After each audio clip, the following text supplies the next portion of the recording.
संसद में संविधान पर जबरदस्त रूप से चर्चा देखने को मिली। विपक्ष ने सत्ता पक्ष पर कई आरोप लगाए, साथ ही कई सवाल भी पूछे, जिसके बाद प्रधानमंत्री नरेंद्र मोदी ने सदन में इस चर्चा का जवाब दिया। और अब उनके इस भाषण पर विपक्ष की प्रतिक्रिया सामने आई है। विपक्ष ने उनके भाषण को जुमला करार दिया। तो क्या कुछ कह रही है विपक्ष की प्रतिक्रिया, जानने के लिए देखिए रिपोर्ट। संसद में पीएम मोदी का संविधान पर चर्चा के जवाब में दिया भाषण सुर्खियों में है। कांग्रेस सांसद प्रियंका गांधी ने पीएम के भाषण को बोरिंग बताते हुए कहा कि पीएम ने कुछ भी नया या रचनात्मक नहीं कहा। दशकों बाद मुझे ऐसा महसूस हुआ जैसे मैं स्कूल में मैथ्स के डबल पीरियड में बैठी हूँ। प्रियंका ने कहा कि नड्डा हाथ मल रहे थे, पीएम ने उनको देखा तो वो ऐसी एक्टिंग करने लगे कि वो सुन रहे हैं।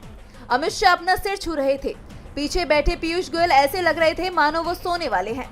उन्होंने आगे कहा कि मुझे लगा था कि पीएम कुछ नया बोलेंगे, लेकिन उन्होंने 11 खोखले वादों के बारे में बात की।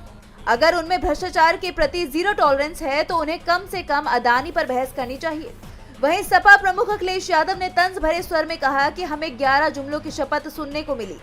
कांग्रेस सांसद केसी वेणुगोपाल बोले कि पीएम के भाषण में कोई दम नहीं था, ये कांग्रेस के खिलाफ सिर्फ आरोप प्रत्यारोप का खेल था। उन्होंने दावा किया कि संसद में विपक्ष ने इस सरकार को एक्सपोज करने का काम किया है। वेणुगोपाल ने कहा कि आपने देखा होगा कि जब संसद में विपक्ष के नेता बोल रहे थे तो सत्ता पक्ष के अधिकतर लोग सदन से गायब थे। इसका मतलब तो यही है कि या तो ये लोग राहुल गांधी से डरे हुए या फिर इनका विपक्ष पर भरोसा नहीं है।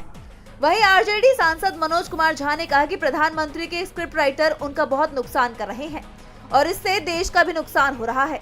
उन्होंने कहा कि आप देश के प्रधानमंत्री हैं, तथ्यों से खिलवाड़ मत कीजिए।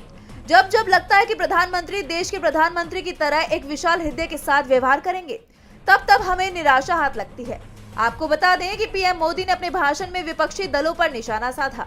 उन्होंने इमरजेंसी से लेकर आर्टिकल 35A का मुद्दा उठाते हुए कांग्रेस को घेरा और अब इसे लेकर उनकी काफी किरकिरी हो रही है।